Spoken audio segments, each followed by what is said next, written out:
Ayun mga master, naka-jackpot. Sa isang oras may gitna casting at babat. Ito nadali.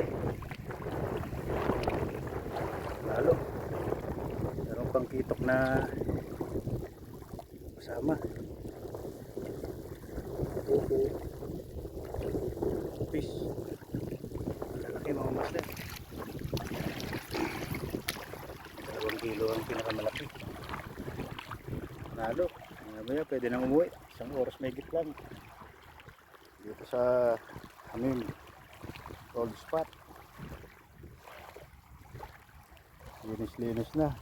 Mamaya pwede nang umuwi mga master. Ayan mga master, muntik na mapuno yung aking cooler. Hindi mo nagalaw yung kumain ko na hipon. Kaya pwede nang umuwi. Naka-boundary na.